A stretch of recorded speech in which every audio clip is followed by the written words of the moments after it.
Labas, brangus žiūrovė. Šiandien mūsų laidoje net 4 pašnekovės. Visos jos yra baigusios SMK aukštąją mokyklą ir šiandien pas mus atvyko papasakoti savo istorijos. Pirmoji mūsų pašnekovė yra Jurgita Jasbutytė. Jurgita baigė kūrybos ir pramogų industrijas 2022 metais ir šiuo metu dirba renginių sferoje.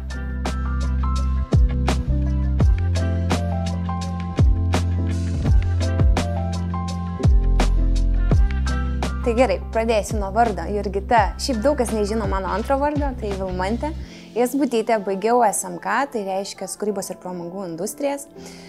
Baigiau sėkmingai, labai gerai, o dabar aš esu tiesiog renginių organizatorė, bet daugiau šiaip negu renginių organizatorė, vykdau įvairiausias kitas veiklas. Tai tiesiog, jeigu reikėtų įsiplėsti, galėčiau papasakoti labai daug, bet šiandieną apsistosiu tiesiog ties renginių organizavimo, o kas supranta, tai labai daug dalykų ir tai eina. Bet žinai, va taip kaip stovėjau, tai aš nebuvo taip, kad kaip stovėjau, nes atsimenu, grinai, va birželio mėnesį ten buvo įteikimai ir aš atbėgau čianai, pabėgus į stovyklą, sakau, man teikimai, man diplomą reikia važiuoti atsimti. Ir aš atvažiavau tenai, atbuvau tą šventę, pasiėmiau tą diplomą ir aš vėl grįžau į darbus. Ką visą tai noriu papasakoti, kad tiesiog studijos atrado mane, atrado darbai mane ir aš studijų metu jau pradėjau dirbti ties renginiais ir renginiai tiesiog mane atrado. Tai vat po studijų ir vis dar dirbu su tais renginiais ir tikiuosi, kad neatsibos. Taip, iš tiesų taip, aš jau supratau tai 10 klasėje būdama, kada irgi, žodžiu, pastumėjo draugai, kad kada buvau prezidentė ir galvoju, aš nardau kaip žuvis vandenyje ir sako, tai tau lengviausia taip ir gaunasi, nes fun faktas, prieš tai norėjau būti teisininkė, advokatė. Ir tada tapau ir vienur, ir kitur dar prezidentė, komandų lyderė ir taip toliau. Ir tada aš ganėtinai ir supratau, kad tai yra mano kelias ties renginiais, ties lyderiavimu ir ties komandų sužiūrėjimu ir tai, ką ir dabar darau. Tai iš tiesų kartais gal ateina tokia mintis, gal kai būsiu 50, gal į kokią mediciną nersiu, bet aš apie tai dabar tiesiog negalvoju, bet apie tai svajoju, dabar aš ir esu, o dabar dar reikia ir augti dar daugiau. Tai tokios mano svajonės. Aš išmokau iš tiesų labai daug. Man labai patiko studijos. Aš tikrai esu ir anakar kažkur filmavusi ir sakiau, kad man buvo SMK ir paskaitos kaip šventė. Aš ateinu pasiruošusi, gražiai apsirengiu, žodžiu, tvarkingai. Ir esmė tame, kad man tikrai labai patiko paskaitos ir man daugiausia naudos tikrai davė studentų atstovybė, kur tenai jau galėjau visaip kaip pasireikšti. Ir atstovauti, tikrai nebijau sumeluoti, bet virš 60 moksleivių, kur reikia valdyti, ne moksleivių, studentų, kur reikia valdyti komandą ir va čia buvo didžiausias iššūkis, tai šį iššūkį aš pritaikau dabar. Kada nedirbu su 5 ar 10 asmenų, bet aš galėjau drąsiai komunikuoti 60-80 asmenų ir juos sukuruoti ir tikslingai dirbti su tokio dydžio komanda. Tai čia buvo didžiausias toks pasiekimas ir va dabar nauda man. Studentiško, galbūt to laisvumo ir būti studentė. Kada tu atsikeli ir galvoji, ai, tai čia ta paskaita, ai, gerai pasiėmi ten kavos ir eini į paskaitą, ar ne? Ir, tiesiog tu esi studentas. O dabar, mėlieji, visai kitokie reikalai vyksta. Atsikeli ir toks, o, gerai, dar ten, čia atskambin, čia parašy, čia programa. Tai, žodžiu, dabar yra pas mane toks laikotarpis lėkime ir tu labai turi galvoti ant galvos. Jeigu tu nepasirinksi ten tikslingai tos ir tos informacijos, tu gali labai stipriai nudegti. Tu turi save reprezentuoti, o ne būti studenčioko, ar ne? Kaip ateini į studentai kolegiją ir tu esi dar kylanti ta žvaigždė, ar ne, asmenybė. O dabar tu jau esi tu. Žinai, aš visada galvoju ir netgi labai dažnai pagalvoju, kad visai norėčiau dar mokintis. Man mokslai nėra ta kryptis, kur o dieve ne. Aš tikrai jau net ir norėjau stoti, bet po to savo pati pasakiau, kad galbūt dar ne dabar, nes labai darbas mane veja. Bet aš dabar laikausi tam tikrus kursus. Aš mokinuosi, aš dirbdama dar kažkur ką turiu įgyti, aš mokinuosi per kitokias prasmes. Jeigu bus taip, kad po 5-10 metų, irgi galbūt nebe renginių organizatorė, nes, pavyzdžiui, vis kas kartą mane nukrypsta į vaikų pusę ir, pavyzdžiui, linksiu pedagogikos mokintis, ką jau man ir sako Jurgita, galbūt norėtum, galbūt. Tai dar vis prisilaikau, bet aš tikrai drąsiai norėčiau, ir aš prieš mokslą nieko neturiu. Visada yra gerai žinoti, žinių gauti ir įgyti. Tai čia, net ir jeigu 60 man bus metų, galit pamatyti gal net į SMK. Žiūrėkit, ar online, ar kažkur kitur. Aš mokinsiuos, manau. Renginiai. Man ta komanda, aš net nereikia ir užsimerkti. Aš matau, kada vedu susirinkimus, kada sėdi daug žmonių, kada mes juokiamėms, kada mes ten krizeliuojam ir tiesiog kaip mes mokomės vieni su kitais bendrauti ir vystyti tuos darbus, vystyti ir tada turėti tą produktą. Tai aš nežinau, šitas dalykas, ką patyriau čionai, manau, kalbėsiu visiems ir dar kartą visiems, nes tai man buvo gražiausias laikas šiandien. Aš kada atėjau čionai, irgi mokintis, tai man labai patiko, kad jie yra kaip draugai. Sako, tu, o tada sako, tu kreipkis irgi į mane, tu. Ir tada aš tokį iš Utenos atvažiavus, o kaipgi jūs sakyti tu. Tai visi yra labai faini, labai draugiški, labai jaunatiški, bet jeigu reikėtų vieną išrinkti, tai aš galbūt pasirinkčiau Paškevičių, nes dar tenka su juo pabendrauti ir tokį užkulisinį, kaip čia pasakyti, ne užkulisinį, bet tiesiog pabendrauti iš šono, kada žmogus irgi ir palaiko, ir mato, ką aš, tarkim, darau, ir karts nuo karto vienur ar kitur pasikviečia. Yra ir begalis ir kitų žmonių, bet, tarkim, išskiriu jį, nes jisai man yra įdomus kaip žmogus, kaip dėstytojas ir tiesiog, irgi iškart šoksti pirmoje vietoje Paškevičius. Antroji mūsų pašnekovė yra Kristina Jazulėnaitė. Kristina taipogi yra baigusi kūrybos ir pramogų industrijas kartu vienam kurse su Jurgita. Kristina šiandien save realizuoja kaip renginių vedėja, fotografė ir mokytoja. Tai esu Kristina Jazulėnaitė ir aš baigiau kūrybos pramogų industrijas, tą pačią mėgstamiausią studentų specialybę. Tai pirmiausia, kai baigiau, atsimenu, mokslus, tai mano pirmas dalykas buvo, kad po ilsis mėnesį laiko, o su savo bakalauru pačioje pradžioje įsivaizdavau, kad aš eisiu dirbti į televiziją, į kažkokius tai projektus, nes man atrodė, kad tai yra geriausias dalykas, o realybė mane nunešė ten, kad aš dirbau su vaikais. Tai aš tapau mokytoja, klasės mokytoja darželyje, turėjau 18 vaikų ir, kaip sakant, mokiau vaikus skaityti, rašyti, skaičiuoti metų mėnesius ir visą kitą. Tai buvo labai įdomi iš tikrųjų perspektyva tokia, pasižiūrėti iš kitos pusės, bet bėgant laikui supratau, kad vis tik ne man šitas dalykas. Taip, jeigu kalbant apie šitą pažintį su buvusiu mano dėstytoju Dovydu Laukiu, tai esu pirmiausia labai dėkinga, nes dabar dirbu pas jį ir dirbu prie pardavimų, kitaip sakant, darau skambučius. Ir man atrodo, žinai, kad pagrindinis dalykas yra didžiausias noras, o kartais žmonės tave mato ir atsimena, tai mane šiuo atveju atsiminė, tai aš nesitikėjau nieko, bet, kaip sakant, gavos kaip gavos, tai esu labai dėl to patenkinta. Pritaikau, tai pirmas dalykas, dirbant su renginiais, tarkim, renginių vedimu, tu esi individualus žmogus. Tu dažniausiai tai darai vienas, tu stovi vienas, scenarijų rašai vienas, vedi vienas, bet studijų metais mes turėdom daug daryti dalykų grupinių. Tokių grupinių darbų, tarpusavyje, ir aš atsimenu, kad mane tai labai dažnai erzindavo ir galvodavau, kodėl aš tai turiu daryti, ir tai darėm visus 3 metus, bet kai išėjau į darbo rinką, aš supratau, žinai ką, kad to dalyko reikia ir iš tikrųjų tu visur turi mokėti dirbti komandoj. Tai yra vienas iš pagrindinių dalykų, ką tikrai SMK, kaip sakant, davė ir išmokė. Tai yra labai labai reikalinga. Mano kelias, kaip atsiradau SMK, yra labai aiškus, aš tą momentą atsimenu taip ryškiai, kad net galiu papasakoti su detalėm. Tai mes 12 klasėje važiavom į studijų mugę ir aš atsimenu, labai norėjau studijuoti žurnalistiką, apskritai kažką daryti su komunikacija ir kalbėjimu ir vaikščiau tarp tų visų stendų ir nueinu prie vieno iš universitetų. Ir aš tokia jauna, 12 klasėje, mergaičiukė, klausiu aš jų klausimų, o jie stovi ir jie tokiu rimtu veidu mane atsakinėja ir aš taip galvoju, nejauku, man ne faina, man nejauku, ar aš to noriu. Ir tada aš vaikščiau studijų mugėj toj pačioj ir žiūriu, stovi tenai tiek daug žmonių, jie ten šoka, vaibina, aš nesupratau, kas vyksta ir tada žiūriu SMK. Ir ką aš priejau ir tenai mane labai šiltai priėmė, visi buvo tokie mandagus, malonus, man viską paaiškino, papasakojo apie tai, kad kūrybos pramogų industrijos tai yra ta būtent specialybė, kurioje reikia komunikacijos, kurioje tu gali išmokti, tai man tie žmonės labai labai patiko. Ir kai pradėjau studijuoti, aš supratau, kad SMK vis tik turi tą tokį momentą ir tą vaibą, tai tikrai čia yra labai daug šiltų žmonių ir, kaip sakau, mes visada esame energingi.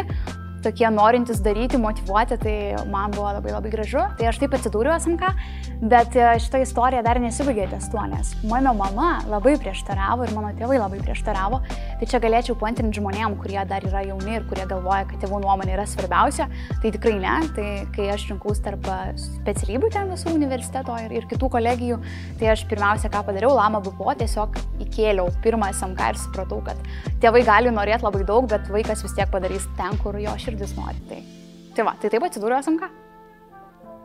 Iš studentiško gyvenimo aš pasilgstu iš tikrųjų labiausiai, sakyčiau, studentų atstovybės, kadangi pati buvau 3 metus renginių komiteto pirmininkė, buvau kurso seniūnė, tokia aktyvistė, tai aš labai pasilgstu to vaibo, tos energijos, kada tu judi, krūti, darai labai daug dalykų ir kartais nespėjai net pavalgyti, nes iš tikrųjų, kai išėjau į darbą, į tą visai kitą rinką, supratau, kad nepadarau tiek, kiek padarydavau SMK.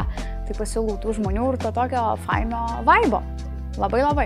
Aš manau, kad aš rinkčiau studijas ir tikriausiai norėčiau kartot. Nežinau, ar tai būtų kūrybos pramogų industrijos, bet jo, visai mielai grįžčiau į studijas, tikrai. Su mielu noru, vien dėl to, nes kai tu esi studentas, tu gyveni tą tokį lengvą gyvenimą, kada tau nėra tiek daug problemų, kada nėra tiek daug atsakomybių. Ir apskritai kiekvienam studentui tiesiog linkėčiau džiaugtis studijų metais, nes tai yra pats gražiausias etapas. Kas labiausiai įsiminė, gal negalėčiau taip sukonkretinti, dėl to, kad tų fainų momentų buvo daug, buvo visko iš tikrųjų, ir ašarų, ir juoko, bet gal 2 momentai yra tokie. Tai pirmasis, kada atsiėmiau bakalaurą, ir kitas kelias iki jo. Man buvo tokia krizė 3 kurse, kada aš nuėjau pas darbuotoja, kuri dirba apačioje, man atrodo, gal jos vardas yra Agnė, jeigu aš gerai atsimenu. Pas ją atėjau ir aš stoviu ir sakau, Agnė, duok prašymą, aš imu atostogas ir išeinu iš SMK, nerašysiu aš to bakalauro, man nieko nereikia. Jinai tokiu ramiu tonu mane pasižiūrėjo, sako, Kristina, biblioteka 3 aukšte. Kilk į liftą, važiuok ir viskas bus gerai. Man labai patiko, kad neleido, kaip sakant, mesti kelio dėl to kelio, tai čia buvo gal tas vienas tokių įsimintiniausių momentų. Tai aš, žinok, negaliu išskirti vieno dėstytojo, aš galiu išskirti netgi 3. Tai pirmasis yra didžiausias širdukas ir didžiausia meilė tikriausiai visų studentų, tai yra Mantas Linkevičius. Tai jis buvo mano bakalauro vadovas, buvo dėstytojas, tai aš jį atsimenu kaip tokį labai šiltą, labai juokingą ir, kaip sakant, sarkastišką.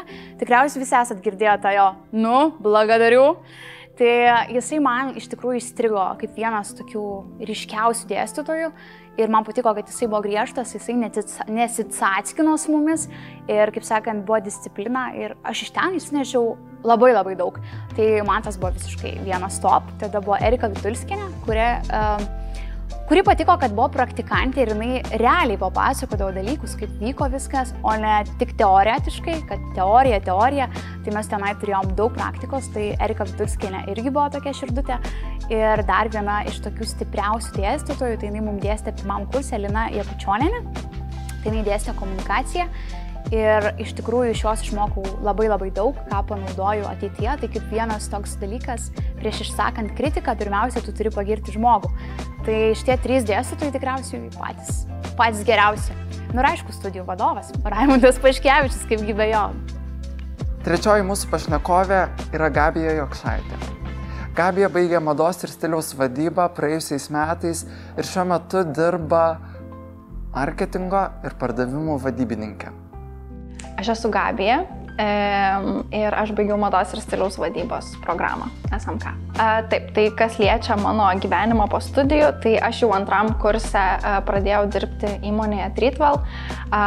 Ten pradėjau savo karjerą nuo B2B Sales Executive, kitaip pardavimų vadybininkės. Dabar jau esu Senior Sales Executive, kas yra vyresnioji pardavimų vadybininkė. Tai užsiimu ir komunikaciją Lietuvos rinkos ir, žinoma, dirbu su pardavimų komanda. O šalia to turėjau ir tokių papildomų veiklų smagių su Arnoldu Remeika, taip pat ir dėstytoja SMK Beatričė Ikminaitė.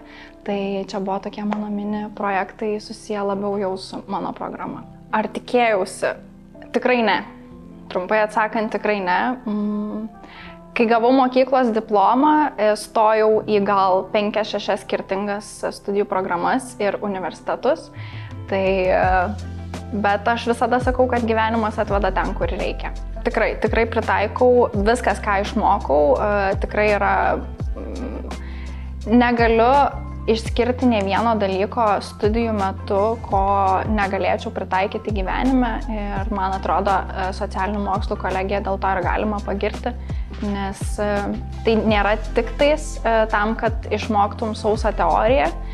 Šita įstaiga rūpinasi ir tuo, kad tu ateityje turėtum ir kritinį mąstymą, ir problemų sprendimą, ir gebėjimą dirbti komandoje ir absoliučiai prisitaikyti tiesiog prie darbo rinkos. Tai tikrai taip.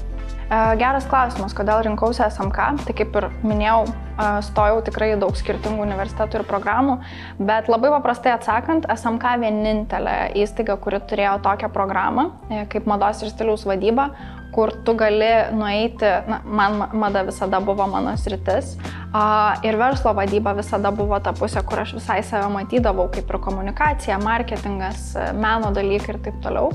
Tai čia buvo vienas iš dalykų, o čia įstojus supratau, kad aš tiesiog niekur kitur nebūčiau atradusi to, ką atradau čia apskritai. Pasilgstu studentų atstovybės, pasilgstu studentų, pasilgstu dėstytojų ir auditorijų. Ir pasilgstu to labai studentiško gyvenimo, bet nekalbu apie tą, kur tu eini naktimis ir ten, nežinau, eini į vakarėlius ar kažkas tokio, bet laisvumo labai, laisvumo ir mokslo. Tai mano bakalauro vadovė ir dėstytoja Viktorija Čeplikė. Jinai man ir dėstė, ir kaip ir sakau, buvo bakalauro vadovė. Tai yra viena nuostabiausių dėstytojų, kokią teko sutikti iš žmogiškumo, darbo etikos, profesionalumo pusės. Marija Palaikytė. Nedaug turėjau su jo paskaitų, bet iš tų paskaitų išsinešiau absoliučiai viską, ką galėjau. Tai yra žmogus apskritai, iš kurio norisi mokytis ne tik kaip iš dėstytojo, bet apskritai kaip iš asmenybės. Ir man atrodo, kad manau, kad šitie. Jūratė Sereikienė, tikiuosi nemaišau jos pavardės, bet jinai buvo mano finansų, ne finansų, jinai buvo mano dėstytoja su ekonomika, nuostabi dėstytoja, nuostabus žmogus, labai šiltas, labai jos pasilgstu. Na ir paskutinė pašnekovė šiandien yra Agatė Bobinaitė. Agatė yra baigusi kūrybos ir pramogų industrijas, kaip ir kitos mūsų pašnekovės, o šiandien jinai yra renginių vadybininkė ir jų organizatorė. Esu Agatė Bobinaitė, buvusi kūrybinių pramogų industrijų studentė. Tai projektas, kuris man labiausiai galbūt įsiminė galvoje, tai jame ir dalyvauju dabar. Aš dalyvauju 2 metai jame, dalyvavau 2022 metais, tai yra LRT audiovizualinių produktų laboratorija Patys. Ir SMK man labiausiai įsiskiria tuo, kad jinai yra šiuolaikiška, dinamiška ir moderni. Ir jinai tuo ir traukia, tuo ir tu nori tapti jos dalimi. Ta, ką aš įsinešiau iš pačios SMK ir ką pritaikiau savo kasdieniam gyvenime ir darbo atmosferai, tai sakyčiau patį suvokimą, kaip viskas turėtų vykti, kas liečia, pavyzdžiui, renginius, kas liečia filmavimus galbūt, kažkokius tai projektus, nes tu čia būdamas jau po truputėlį su praktika pagauni, kas tai yra ir kai susiduri su to realybėj, tai nebuvo toks didžiulis šokas, nes tu jau esi susidūręs su tuo. Tai galbūt ta praktika man ir pažintys labai taip pat dėl to, kad atėjau iš čia išsinešiau labai daug pažinčių, labai gražių daug draugysčių ir prisiminimų. Ir tas lieka ir po studijų. Tai jeigu tu, kaip sakant, pažaboji tos ir nori, kad tos draugystės ir tos pažintys liktų, tai jos tikrai ir liks ir jos atneš tikrai daug gražių dalykų tiek darbo atmosferai galbūt, tiek apskritai tavo gyvenime. Tai tas labai man gal irgi liko. Iš savo studentiško gyvenimo labiausiai galbūt prisimenu, aišku, žinoma, visus vakarėlius. Bet tiesiog, tas, ką aš labiausiai prisimenu, galbūt yra SMK studentų atstovybė, kurioje aš labai daug laiko praleidau ir žiūrint, jeigu dabar nebūtų to, tai tikriausiai nežinau, kokios mano studijos būtų, aš net neįsivaizduoju, kaip tai galėtų įvykti be studentų atstovybės. Tai kažkaip tas laikotarpis, kurį leidau būtent tenais, kokius žmonės ten sutikau, ko iš ten pasisėmiau, tai kokias mes turėjom irgi kažkokius ar vidinius renginukus, ar išorinius renginukus, ir apskritai kažkokias išvykas. Tai tas labiausiai kažkaip tai man ir liko su manim irgi, ir sakyčiau, kiekvienam tos kartos, kaip sakant, studentui, kuris buvo SMK studento atstovybėj, tai manyčiau jam lygiai taip pat. Ką pasirinkčiau, ar studijas, ar savo dabartinį darbą, sunku atsakyti, nes be studijų galbūt tai nebūtų mano dabartinis darbas. To, ką aš dabar užsiemu, tai kažkaip be to nebūtų ano, tai net negalėčiau pasirinkti nei vieną, nei kito. Taip jau atsakysiu. Labiausiai studijų laikotarpio prisimenu galbūt pirmą kursą, kuris tikrai įsirėžė į galvą. Ten sutikti žmonės ir visi prisiminimai. Ką iš to pirmo kurso dar labai prisimenu, tai buvo vaidybos ir scenos kalba su Miliešim ir Ilona Balsytė. Tai jų paskaitos man kažkaip taip kaip prie širdies dėk. Aš visas prisimenu, atrodo, kiekvieną mūsų atsiskaitimą. Man jos labai patiko, kitiem gal buvo biškai per dėstytojai gal buvo labiau tokie per aštrus gal kai kuriems, bet man buvo tikrai labai smagu ateiti kiekvieną paskaitą ir atskaityti kiekvieną dalyką. Tai tas labai irgi galvoj pasiliko. Aš puikiai pamenu, kaip pas Mantą Linkevičių turėjom paskaitą viešo kalbėjimo ir mes turėjom darbo pokalbį. Visi turėjom skaityti darbo pokalbį pas jį. Ir tas irgi labai įsirėžė, nes jisai mus filmavo ir paskui kiekvienam rodė, kaip mes atrodom iš tikrųjų, kaip tai buvo. Ir klausinėjo įvairiausių klausimų, kurie net nesusiję su kažkokiu darbu, bet tai irgi kažkaip įsirėžė į galvą kažkur tais giliai ir pasiliko. Ačiū visiems mūsų žiūrėjusiems. Šias ir kitas mūsų laidas galite rasti SMK YouTube kanale. Linkiu geros ateinančios savaitės ir taipogi iki susimatymo.